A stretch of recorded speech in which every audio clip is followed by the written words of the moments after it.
Alright, so let's take a look. This is the program we just developed. It's only part of it, especially I'm only quoting just the main program. I'm leaving out the definition for the procedure for ML out and ML in. And remember, this is our abstraction diagram for the initial model for the bridge controller. So what's really going to happen when an external observer is trying to see how the system works? It's going to be via a system trace, which we did speak about in the 3342. It's going to be a system trace.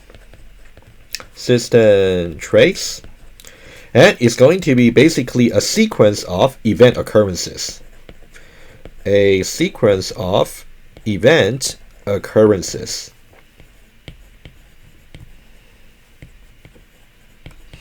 Conceptually, you can think of the sequence being infinitely long. But in order to do model checking, the number one principle is you should really keep your system finite. Right? Let me write down the principle over here. To model check, your system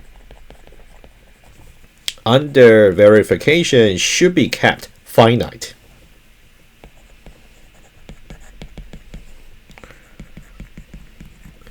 Should be kept finite. And finite is really important over here, right? Two highlights. Okay, should be finite over here. And how do we do that? What's going to happen is we have this particular constant bound which we're going to set. Let me use green over here. This is a constant bound which will be instantiated when we try to create individual models. Bound over here, this is a constant which will be instantiated differently. You can instantiate a bound to be 10, meaning that we want to do 10 event selections, or you can instantiate bound to be 100, 10,000, 1 million. Of course, the larger the bound is, the more work the model checker should really conduct in order to really do the check for you, right? Instantiate it differently.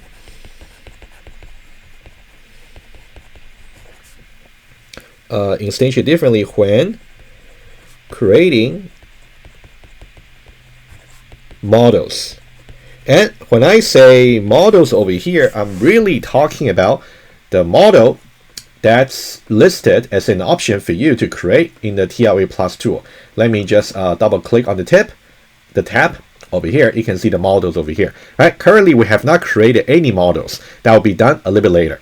Okay, let's now move on over here. And the bound will be instantiated later for individual model. That's what we'll do.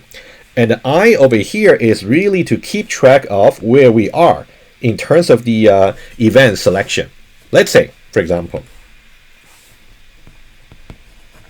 let's say the bound is equal to 3. So that means we are talking about interleaving of length 3. Interleaving of system events of length 3. So think about, it's going to be a sequence like this. Event number 1 to be selected, followed by event number 2 to be selected, and also event number 3 to be selected, right? Only 3. And in this case, how many possibilities are there in order for the model checker to really consider in order to be complete? Well, apparently, there are only 2 events over here, either ML out or ML in. So in theory, each one of them may be ML out or ML in. This one here, also ML out or ML in, is going to be 2 to the power of 3. Right, guys? We have done kind of like this kind of math earlier in 3342. However, there was one important thing I haven't really mentioned. It's not necessarily always going to be, okay, actually, let me be more precise. So this is going to be 2 to the power of 3 possible interleavings. That's one thing to note. However, these 2 to the power 3 interleavings are accurate with the assumption that after the event execution of this event over here is going to enable the guard for the next events in order for that interleaving to be valid. For example, you cannot say, for example, event number 1 and event number 2 over here to be a valid interleaving, whereas, let's say, after the execution of event number 1, somehow it falsified the guard for E2. So when E2 was actually disabled, how can you execute it in the interleaving, right? So that's something you want to watch out as well, right? So, but in theory, 2 to the power 3 will be the number of possible interleavings. And do we actually have to consider all these interleavings ourselves? The answer is no. The model checker is actually going to consider all the interleavings for us. All we got to do is specify how long do we want this interleaving to be. We want to keep it finite, otherwise we cannot model check, right? That's really the part we have to do ourselves as a modeler or designer. Right, so here it can be either ML or ML in.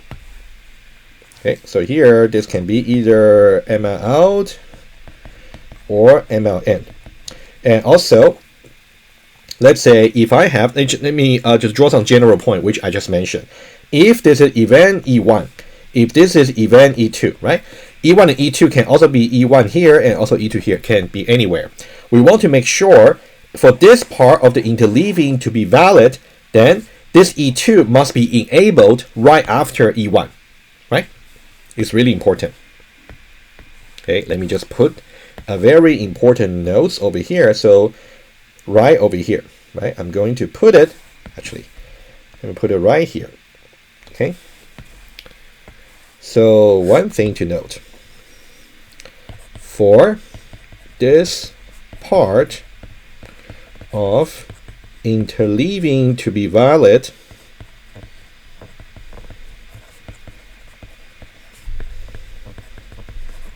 okay, do you guys remember the notion about pre-state and post-state, right?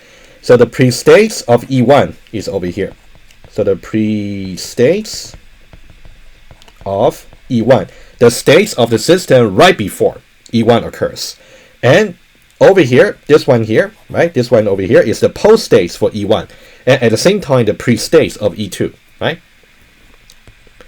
The post-states of E1 must enable E2, i.e. E2's guard evaluate to true.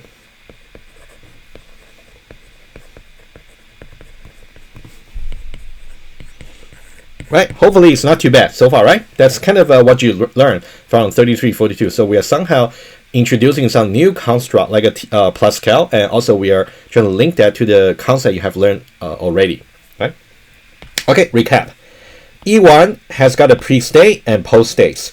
E2 has got a pre-state and post-states. So the post-states of E1 and the pre-state of E2, they are referring to the same states. So we must make sure after executing E1, its post-states must effectively enable the guard of E2. Otherwise, listing E2 after E1 wouldn't make sense. It would be invalid. Okay. And let's go back to here, and now hopefully things will make much more sense to you. If the bound is actually equal to 3, how many iterations are we going to run? 3 iterations. That means when I is equal to 0, when I is equal to 1, and you know what? Let me use green just to be consistent. We talk about the example where bound is equal to 3. So we got 3 iterations. So we got 3 iterations where I will be initially 0. And if you remember, we actually initialize I to be 0 right over here, right? Right over here, just to remind you. And then second iteration, I will be 1, and also I will be 2. As soon as I becomes 3, it's going to falsify the condition over here, right? That's exactly what you learned in the first and second year course, right? I'm pretty sure you're fine with that. And we don't really use the value of I. In this particular example, we only use the I to keep track of which iteration we are, like which event selection we are. We want to make sure we select only up to the bound number of times for the event execution. That's all we do. And when I is equal to 0, it's really corresponding to this slot over here. And then either we're gonna either, let me say it again. So for iteration number 1 over here, when I is equal to 0, we are basically choosing the first event to really execute. And this event over here would be ML out if its guard is equal to true. Or it could be ML in if its guard is actually equal to true. And of course, in this case, true will just be true. True will just evaluate to true, trivially, right? So both guards will be true. And we said before, if both events have their guards evaluated true, in that case, which one should we choose? The choice will be non-deterministic, which means you don't really know which one. And this non-deterministic choice is more like a design level construct. In the implementation level, as I said before, let me just make it more explicit. If you got if some condition over here, and then else if some condition over here that you wrote in your programming language. If you do that, if this condition here and this condition over here are satisfied at the same time, you know that at the runtime it's going to be deterministic about which branch will be executed, right? Whichever that's listed first will be executed. So the choice of execution is deterministic, right? Hopefully you're still following me. So here, if true at the same time,